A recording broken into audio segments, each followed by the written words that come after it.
Hi, thanks for joining me. Today I'm going to be going over problem 3 from the 4th week of the Summer Invariants Maths competition. As always, I'll leave a link in the description below with all the details of the competition.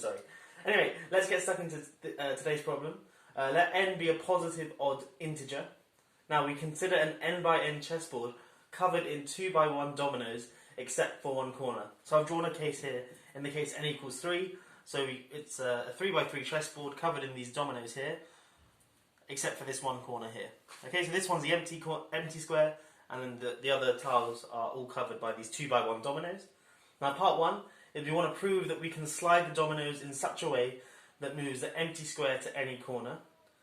And part 2 is which other squares on the chessboard can we move the empty square to by sliding these these dominoes across. So for example, in the 3 by 3 case, if we have this as our initial setup, to make this top corner of the empty square, we'd slide this domino down 1. If we wanted to make this one here the empty square, we could slide this one across 1. And if we wanted to make this top corner here the empty square, I'd slide this one across and then this one down. Okay, maybe there are other ways of doing it as well, but we want to show that it's true for any n by n chessboard and regardless of the setup, provided one corner has an empty square. So if you want to have a go at this problem, pause the video now and give it a go, and I'm going to jump straight into a solution. So, like with problem 1 and problem 2 this week, there are actually quite a few ways you can do this, but the way I'm going to show you is quite neat, I feel. I will use something called Pick's Theorem, so if you've not heard of that before, I've made a video about it, so I'll leave a link for that in the description below. But anyway, let's get stuck in. Firstly, we have our chessboard. In this case, this is the case n equals 7, but this is just for illustration purposes.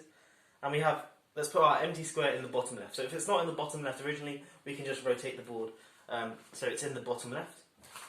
Okay, now I claim, so I'm going to answer part A and part B together, and my claim is, firstly let me add a coordinate system. So this square here will be 1, 1, this one here will be 2, 1, this one here will be 3, 1, and so on. This one here will be 1, 2, this will be 1, 3, and so on upwards. So as you would label sort of an XY plane, we're going to label these squares. Okay?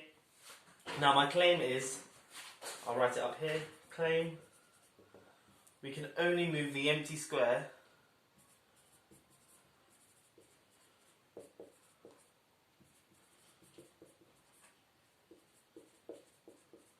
to one with odd coordinates.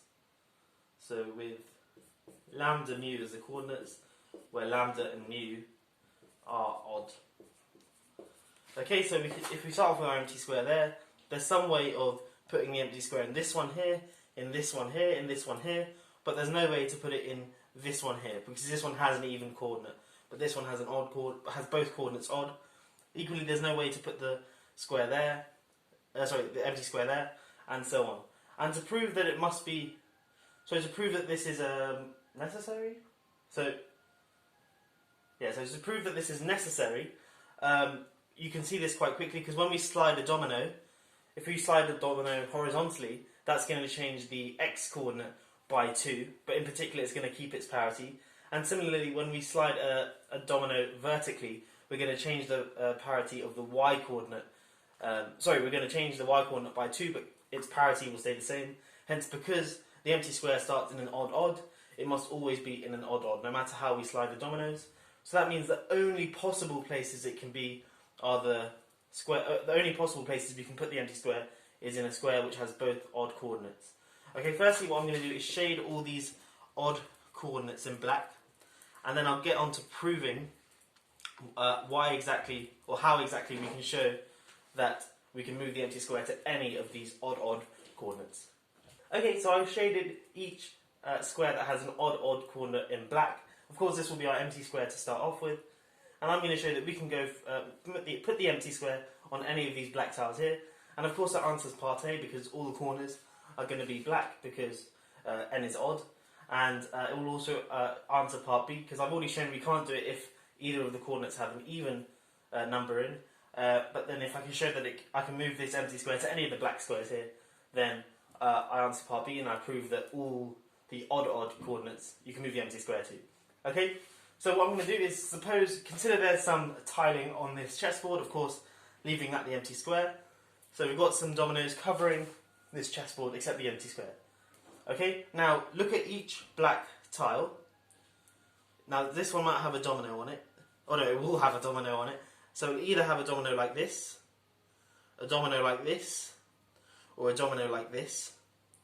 Okay, but notice that the domino will always be just touching another black square. So this one would be touching that black square, this one would be touching that black square, and similarly that one would be touching that black square. And the same goes for any other black tile. If I have a domino on covering this black tile, it'll either be like that, like that, like that, or like that. And it'll either be touching this one, just touching that one, just touching that one, or just touching that one. Okay, so what I'm going to do is I'm going to draw arrows from the black square to the black square it's touching. So if I've got my domino like this, then I'm going to draw an arrow like that. Can I do this for every black square? So if I've got my domino like that, I draw that arrow. Then if this one is the domino like that, then I do that. And if this one was a domino like that, I'd do that, and so on. And I do this for each of the black squares. Now what we're going to do is think of these arrows as being some sort of a conveyor belt. Okay, so if I dropped a marble on this square here, okay, then it would move across like this, move up, move left, and so on. Okay, and then depending on what this does, could do that.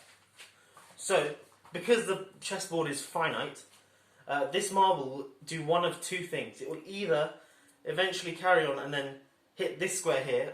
In that case it stops, because remember this doesn't have a domino covering, so the marble will just fall into this square and stop. Or it hits a cycle.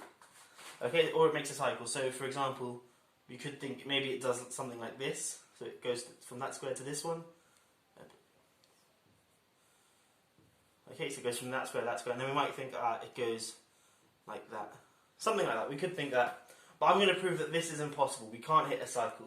And then because of finiteness and the fact that eventually it must, if there's no cycle, it must eventually hit this square here, we're done. So I'm going to prove that there are no cycles in this graph when I draw these arrows on, and thus the marble will eventually end up here. And then what I can do is just look at the path that the marble took. So if the marble started on this square here, I can just reverse the path that the marble took to get to this square, and then essentially slide the dominoes as such, and then I can show that that is an empty square, and I'll be done. Okay, let's suppose for contradiction that we can find a cycle in this graph, on this chessboard. Okay, well, what I'm going to do is, well, I've drawn a cycle on this, but you may think, oh, we're done, we found a counterexample, there is a cycle. Well, no, this is impossible because we've got three squares on the inside, but remember these three squares have to have dominoes fully covering them because there are dominoes here, here, here, here, here, right on the outside. So it's not as if one of these is going to be half a domino. But obviously dominoes occupy an even number of squares, so that means that there must be one empty square in there, but that's a contradiction because the empty square starts off in the bottom corner. And that's our goal. We want to show that the number of squares, if there was a cycle, then the number of squares on the inside of the cycle would be an odd number. And because there are not going to be any half dominoes on the interior of this cycle, by the way we've constructed it, and the way we've defined it, because this is a domino, this is a domino, this is a domino, this is a domino, this is, so it's sort of a border of dominoes, then there's an odd number of squares in the middle, which is a contradiction, because this bottom left square can never be in the middle of the cycle, because it's right on the corner. Okay, so that's our aim, to show that the number of squares in the middle of any cycle would be an odd number, and thus be a contradiction. Okay, so let's do that. Well, let me draw up this cycle, and we'll see how you can generalise it. So I'll use this as an example. So what I'm going to do is, the black squares I'm going to use black nodes for. Okay, and then the white squares I'm going to use white nodes for. Perhaps let me make it a bit smaller. So we've got black, white, black, white, black. Then this one is a layer of whites, and black, white, black, white, black. So I've just drawn this cycle on here in sort of like a graph, and of course it's going from here to here. I'm not going to draw it as a directed graph, but just like so. Hopefully you can see that.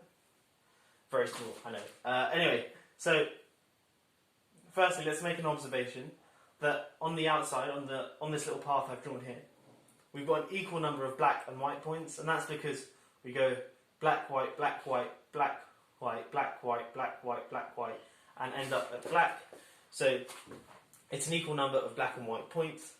And I'm going to show that the number of black points is even, and that's quite easy to see because the number of black points, when we go right in the graph, so this is for any cycle, but I'll use this as a demonstration. When we go right one, we add a black point, but remember, because we're ending up in the same x coordinate, we've always got to sort of have a left move to cancel that, so that comes here. So we move right twice, and then we move left twice, up here to cancel the x coordinates, and the same goes for moving up and moving down. So because we've got to end up in the same x coordinate when we go around this path here, we must have an even number of black coordinates. And I remember I said we had an even number of white points on the boundary because it goes black, white, black, white, black, white. That means I've got an even number of blacks plus an even number of whites on the boundary. So in particular, I've got a multiple of 4.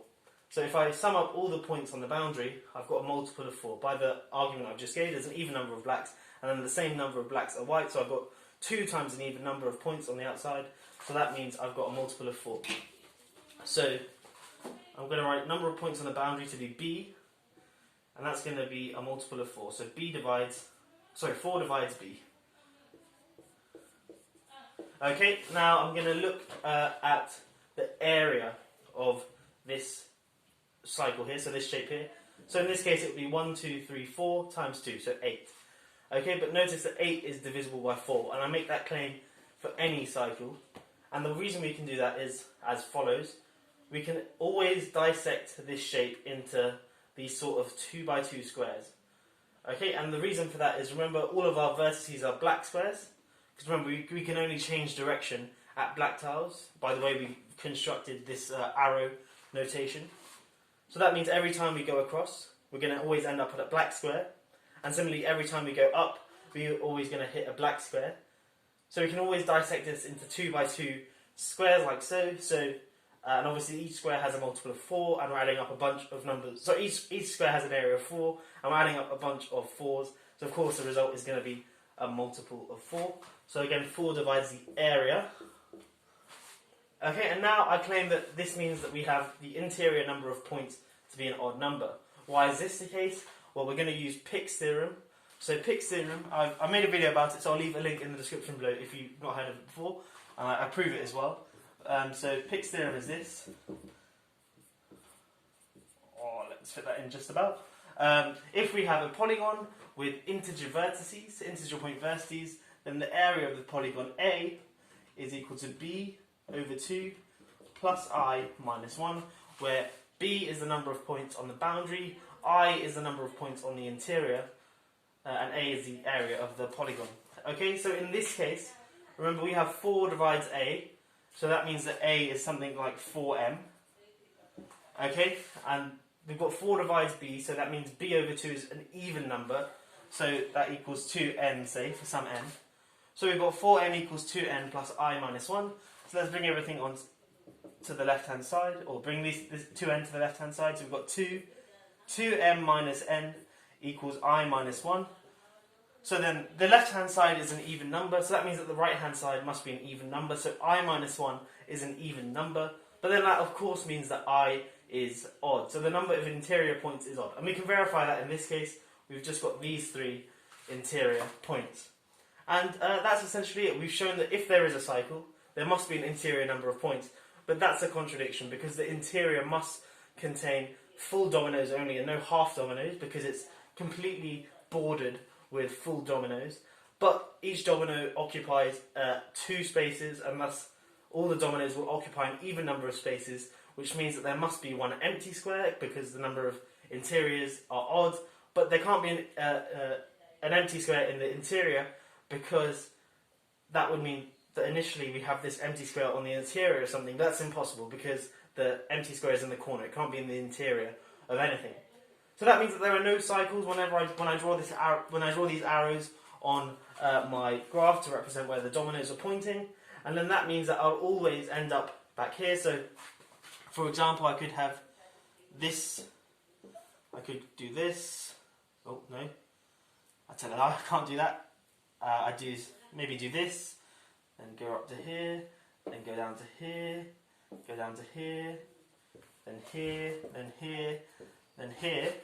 So that might, and then of course my marble will just fall off there. So if I wanted to show that this square here can be made an empty square, I just slide this domino here, this one here, this one here, this one here, this one here, this one here, this one here, and then this one there, and I'll show that that one there is an empty square. And we're done. It's quite a neat proof, I think. Doesn't use that much graph theory. Of course, Pick's theorem is a massive, massive help in showing that this number here, I, is odd. But once you know that, it's, I think, quite a cute proof. So if you're not familiar with Pick's theorem, there'll be a link in the description below with details to a video made about that where I state and prove it. I hope you have enjoyed this video. Please do check out some of my other videos. I make some other cool maths related content, not just these solution videos. So if that interests you, please do check them out. But yeah, thanks for watching. Have a great day.